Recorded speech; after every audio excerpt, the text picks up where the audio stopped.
Now to the news overnight on country music star Mindy McCready, dead at 37 in an apparent suicide. The singer had been going through a period of real turmoil, struggling with substance abuse, rehab, and most recently the death of her boyfriend. ABC's Chris Connolly has the story now of the woman with so much lost promise. Years ago, long before her portrayal of a hungover party girl would seem cruelly ironic, Mindy McCready was a fresh-faced 20-year-old from Florida, as her Guys Do It All the Time became a #1 country single in 1996. So I had some beers with the girls last night. Guys do it all the time. Her bright promise still shined through the 90s, as her debut CD, 10,000 Angels, went double platinum. But the radiance of that smile would fade, as alcohol and drug dependency seized control of her life. There were 4 suicide attempts, there were several arrests, there was at least 3 trips to rehab. All put together, her career was derailed because her personal life was so chaotic. She spoke openly about her addictions on The View in 2010.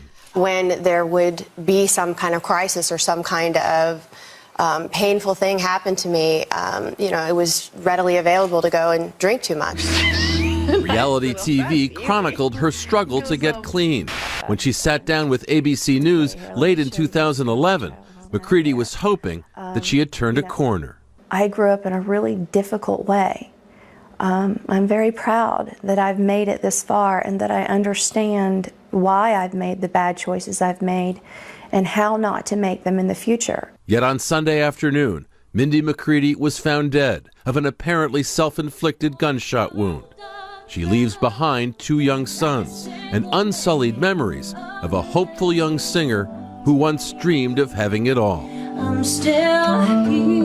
Mindy McCready was 37 years old. For Good Morning America, Chris Connolly, ABC News, Los Angeles.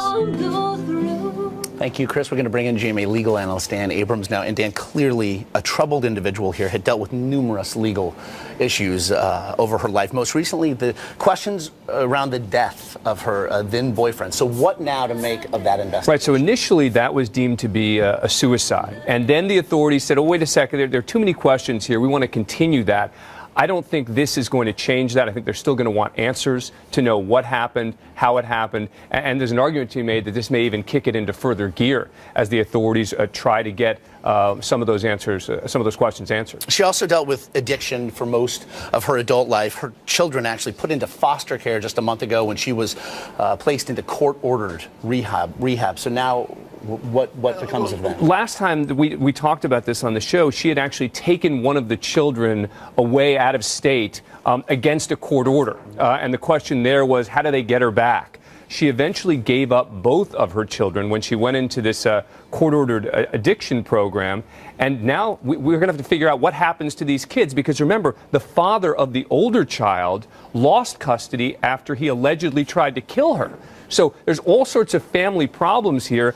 I would expect that the father of Xander, the older child, is now going to try and get custody back. And then the question is he going to also ask for custody of little Zane, who's 10 months old as well? A sad end that may not be an end at all. Dan Abrams, we appreciate it. Okay, Josh.